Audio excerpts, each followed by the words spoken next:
Hi, everyone. All right. So, hi, everyone. Welcome to the NFTX workshop with Alex Gausman.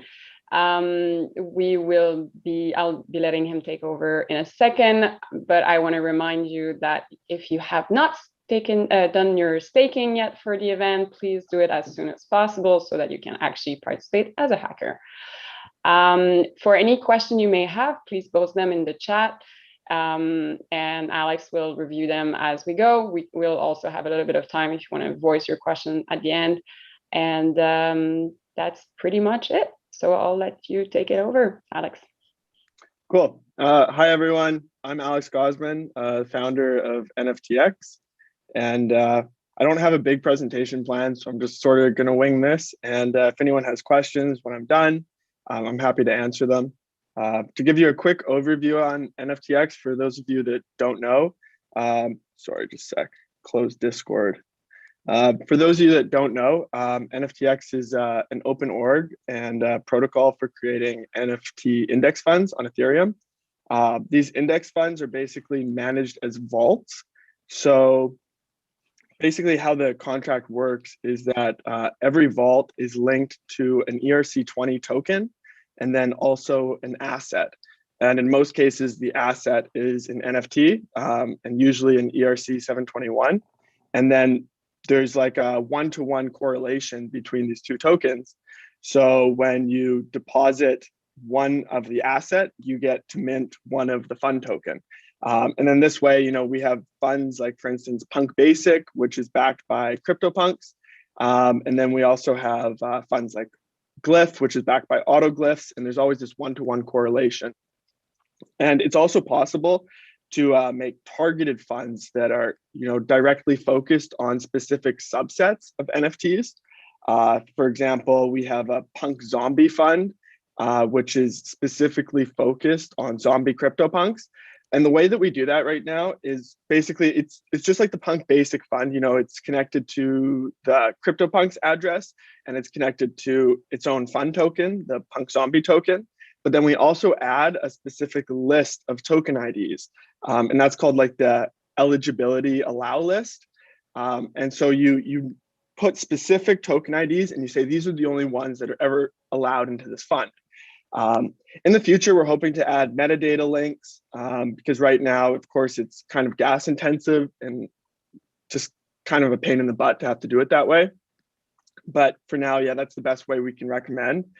In terms of our actual contracts here, let me just share my screen.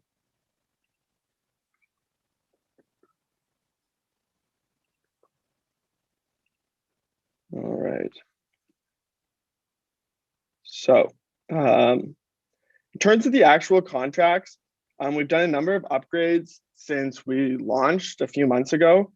And the actual NFTX contract is upgradable. So we have version 2, version 3, version 4, version 5, version 6, and now version 7. And these have all been minor upgrades along the way.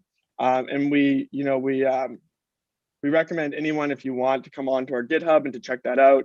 But we also now have some documentation, I believe, on our docs page that will help you kind of run through all this and see the interfaces.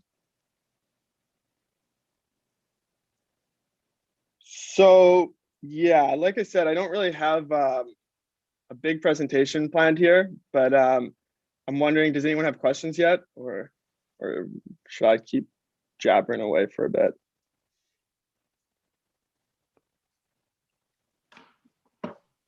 I'd be curious about a walkthrough of just like, like I'm reading the docs on creating a portfolio, but like any pitfalls that... Yeah, okay, for sure. So in terms of the actual product,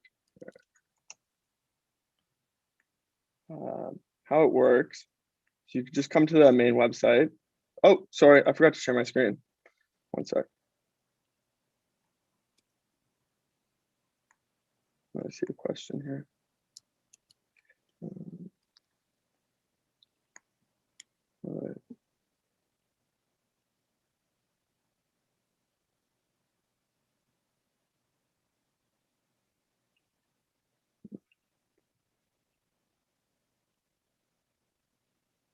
Okay, cool.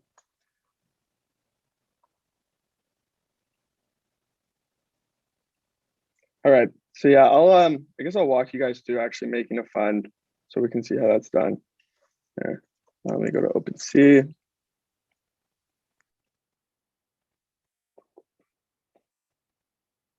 So let's do a squiggle fund. Even though I've already made one, we can do another one here, and just so everyone knows what's happening. So I have a squiggle. So first of all, what I'm going to do is I'm going to go to this contract address and check out the contract. I'm pretty sure it's 721. I'll just make sure. Yeah, it is. And then I go to NFTX. I will get our contract address. NFTX fund proxy. So you can make funds in the front end, but I will show you how to do it through Etherscan, just since that kind of shows how it's actually working. So you'll go to it runs as a proxy. So like right now you'll go to write as proxy, and then there's two create vault functions. The first one's been deprecated. The first one has 3 parameters. The second one should have 4 parameters. The second one is the one that we're using nowadays. So for this fund, I would name it squiggle, let's say 2, and then squiggle 2. For the asset address, I am going to put this contract address, which is the art blocks contract. One thing actually. Sorry, I'm just going to check something because there's another art blocks contract as well.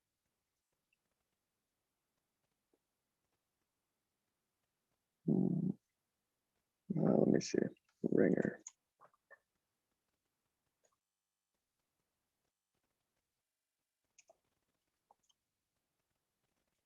Ah.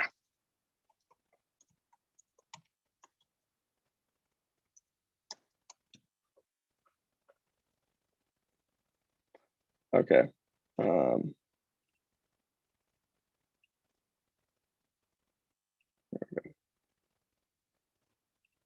Sorry, 1 second. Okay.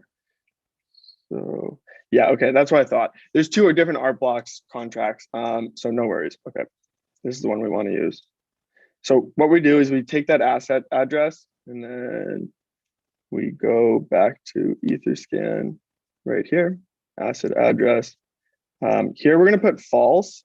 D2 vaults are, so like we only have one D2 vault right now, and that's the Punk vault. And basically that's like a more complex vault, which is like an index fund, and it runs on Balancer and combines multiple tokens into one. We have some more information on our docs about that, and feel free to ask us. But for most people, I imagine you'd put false here. Most of our vaults are D1, and then connect. So then I'm going to make that.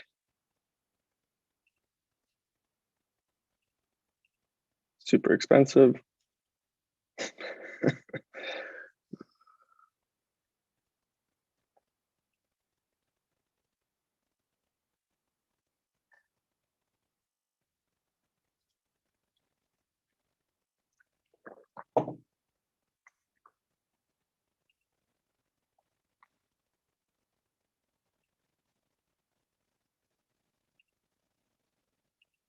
Okay, so that's made. Then the next part, which is a little tough, is figuring out which vault ID it is. We have another contract called XStore, and that basically stores all the contract data, like the state. So you can go to that one and you click on events, and it will show that just now a vault was created, new vault added, and it's vault 54.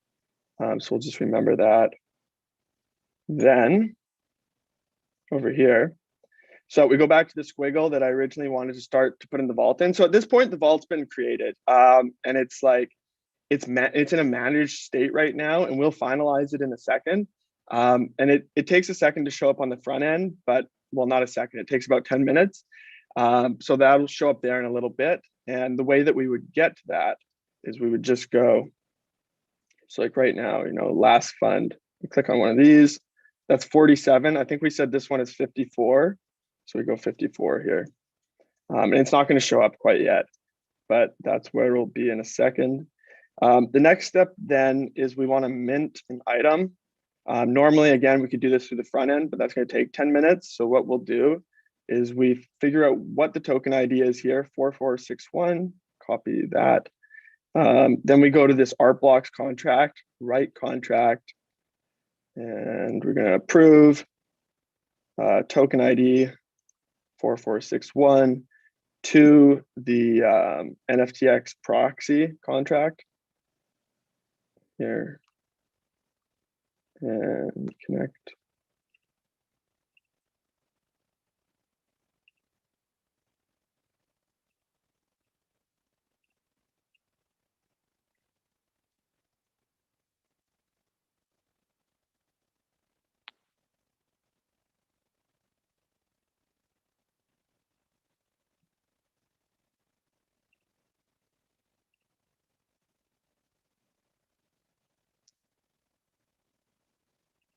All right, so that's approved. Now we're going to mint it. Here's the mint function. So the first parameter is how much ether we're sending, and that'll just be 0. Vault ID 54, NFT IDs. So we had that a second ago, 4461, and we put that around with square brackets just because it's an array. And then the D2 amount is also 0 because this is not a D2 fund. And then we write, super expensive.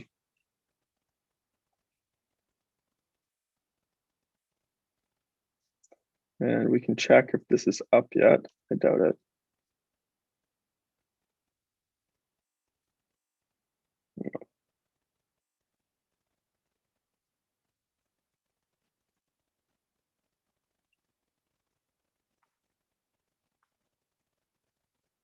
Okie doke. So that went through.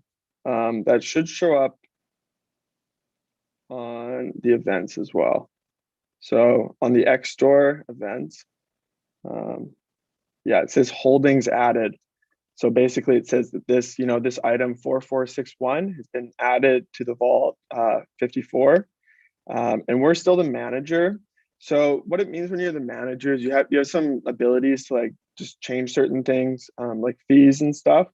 So normally, like after the fund is set up, the best thing to do is to finalize it. And you just go to finalize vault 54.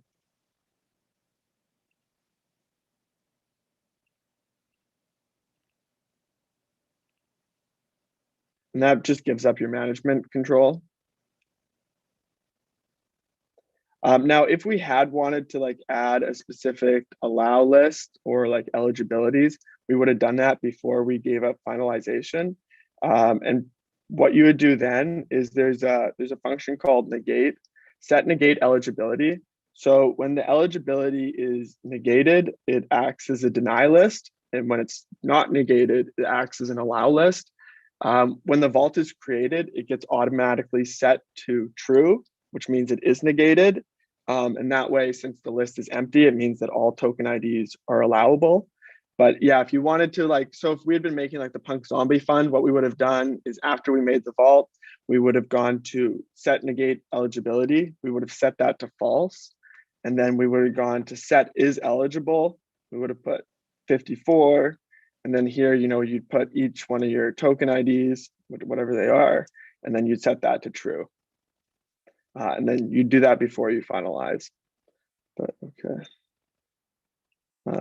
So that's finalized. Let's see. Hopefully it's up. No, it'll probably be a bit longer.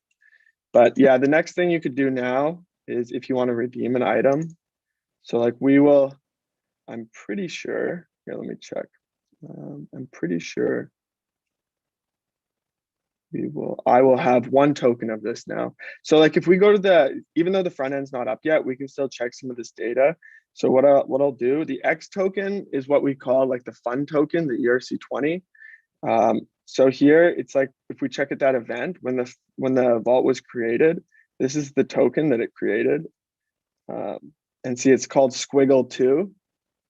So if I check here, if I check this token, if I check holders, see a quantity of 1, and then that's me. So that's me. I'm the only holder with a quantity of 1 right now.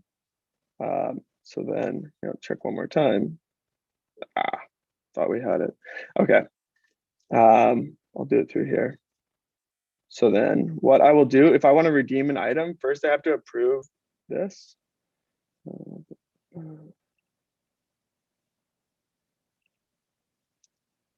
Right, contract, approve. And then, so first thing I have to do is I'm going to approve sending this over here. Sender note.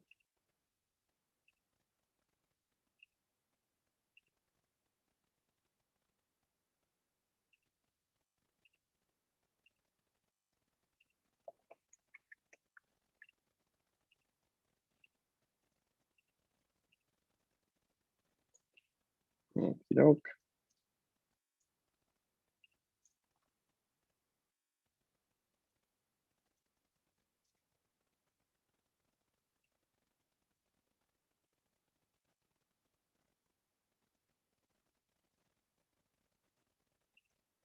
I'll get this one queued up. So the redeem is pretty straightforward.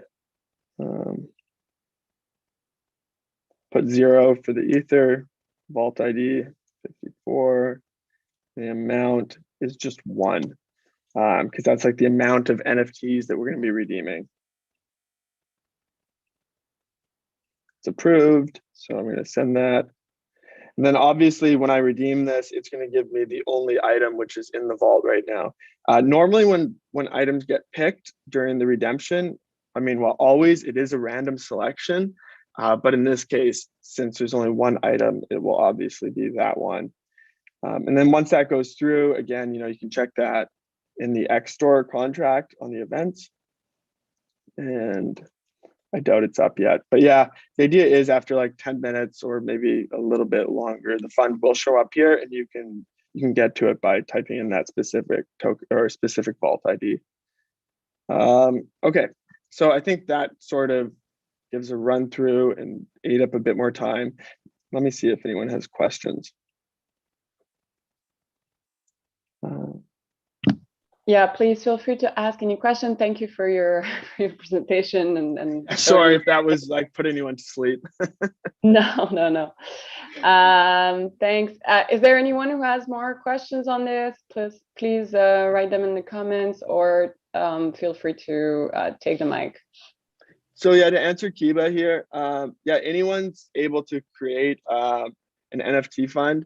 One thing that's kind of cool that some people might want to explore. So like the idea of the managed vault kind of came from Balancer. Like when you create a Balancer pool, at first there's like a manager and that person kind of gives up management. So then we had like a similar idea that we would do the same thing. The cool thing with that model is that it's actually possible to transfer management to another smart contract. And so that's kind of how Balancer smart pools work, is that you create a pool and you're the manager, but instead of saying, you know what, I'll just give up management, you say, I'm going to make this other smart contract manager.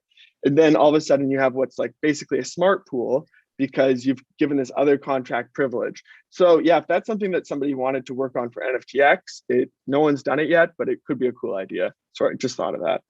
But yeah, thank you everyone for the compliments. I think that's most of the questions. Anything else? A quick question. Great. Is it a 1 NFT contract per vault? It is, yeah. And that's something we would like to change in the future, but yeah, it's just 1 for now. Do you mint them directly into the vault, or can you mint them first and then transfer them into the vault? No, you mint them directly. Although there is another function called a mint request. And basically, so like right now we have these funds, which are the targeted funds, but some of them are really big. So the CryptoKitties Generation 0 fund, for instance, there's like 40,000 Generation 0 kitties, which is way too much for us to add to the actual list. and we don't have metadata yet. So there is a function called request mint.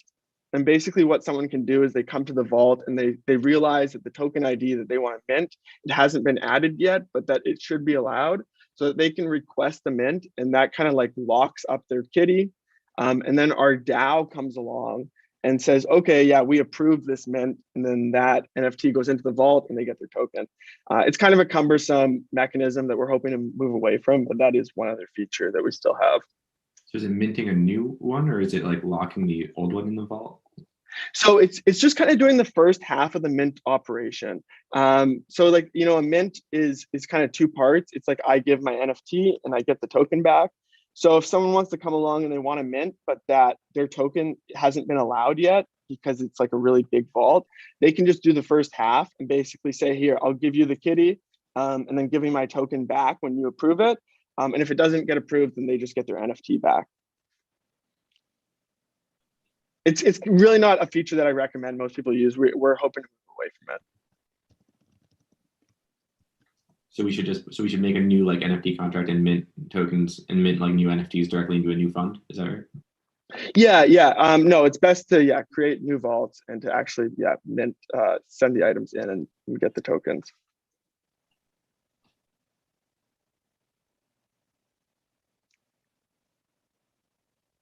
Some other questions here. Yeah, so we are actually hoping to move more into like, so right now funds are basically like a holder product for people that want exposure, but we are realizing that a lot of people would like to create like curated funds, sort of like an influencer could come along and say, hey, I'd like to make a fund of all my favorite NFTs. So we are hoping to move in that direction more. Again, it's not something that like we really have ready yet, and we're kind of in the middle of transferring to a version 2. But yeah, the best ways that people could kind of extend the protocol right now would be to try and do like a smart vault type thing, probably by proxying management to another contract. Or there's also really cool things you can do with like lending markets, with NFTs and NFT tokens, Oracle. Yeah, and the Chainlink. Yeah, there's definitely cool things you could do as well with hooking up to oracles that we haven't actually tried yet. Do we need a safety module? No, I don't think we do. We're not like, we're always fully backed. So there shouldn't be any problem like that unless we try and extend our reserves more in the future.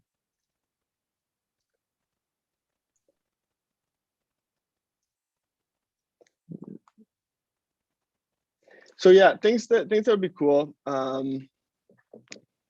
lending market is something that I've always really liked the idea of. So one thing that's really cool about our funds, like the Punk Basic Fund, is that it can be lent to any. So if I have a CryptoPunk and I want to get a Punk Basic loan, what I could do is I can lock up my CryptoPunk and I can get, you know, one Punk Basic in return. We don't have that yet, but I've always thought that would be like a really cool use case, because basically it's perfect collateral, right? If I lock up a CryptoPunk, that CryptoPunk can always be used to mint one Punk Basic, no matter what. It's just that I want the liquidity of the Punk Basic. So it'd be cool if someone like right now, if I want a Punk Basic, I actually have to give ownership of my CryptoPunk away. But I've always thought that someone could build a protocol on top of NFTX, basically, that says, hey, what if you don't want to give your CryptoPunk away? What if you want to keep it? Sort of like keeping your ETH when you make DAI. That's more of like a lending use case, and that's something that could happen on top. And then it kind of becomes like a pawn shop, right? You can come here with your NFTs and you can say, hey, hold on to my NFTs. I'd like to get some liquidity. You pay a small fee type of thing. It's one use case I've always really hoped that someone would go after, but it's not super easy to do in a weekend, but that would be cool. Hey, Alex. Hi. So on that particular point, are there any mechanisms for separating sort of, if you're going to do a lending scenario like that, there's a concept of holding the title to an object, which means like you're the account or contract that can change ownership, which is one thing. And then control of the asset, which is the ability to say, set the resolver for an ENS domain, or maybe breed a CryptoKitty, although I'm not too too sure how that works. But this idea of sort of like having title and then a sort of, which is ultimate control versus sort of possession, which is immediate control. Is there anything like that, or how is there a way to log into a game like Gods Unchained if the token's owned by a smart contract and you want to log in to prove you own that item? There's nothing that I know of yet that does that, and there's nothing that we have in our protocol, but it's definitely something that like we're really interested in. And another reason is just because we see NFTs as being like becoming productive assets, right? So like we have an Axie Mystic vault, and we would really like it in the future if like we could say, hey, let's put like some sort of somebody in charge of this vault and put those Axies to use, right? Get them breeding, get them battling. They'd still be in the vault. You know, if someone had an Axie Mystic token, they would still have a right to one Mystic Axie at any point. But yeah, in the meantime, like somebody, we could put someone in charge of kind of managing them without actually having ownership, and I think that's kind of what you're getting at.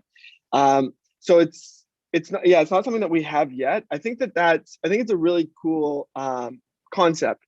Another thing I'll just throw out here, I'll put out there as well, and I probably shouldn't be saying this, but I'll say it anyways, is that as much as I'd love people to build onto NFTX, since we are kind of in the middle of like a version 1 to a version 2, you know, it could just make sense for some of you hackers to literally just look at our contract. Like the basic functionality is very simple. You know, you have these vaults, you keep track of the NFTs, and you keep track of the balances in the ERC 20s. Like if people wanted to like fork our original contract, just keep the really basic functionality, but then start adding new cool features in there, like, you know, having a vault manager or something like that, I think that would be really cool. You know, it's not something that we could leverage right away, but it's great having like MVPs like that. So yeah, it's something to consider if people are thinking about that sort of thing. Thank you, Alex. Cool, thanks. That was yeah, I hope that was all right. Yeah, I want to cut the question. Yeah, thank you, everybody. We're running a bit over time, so just a big thank you for this presentation and everything, all the questions that came in.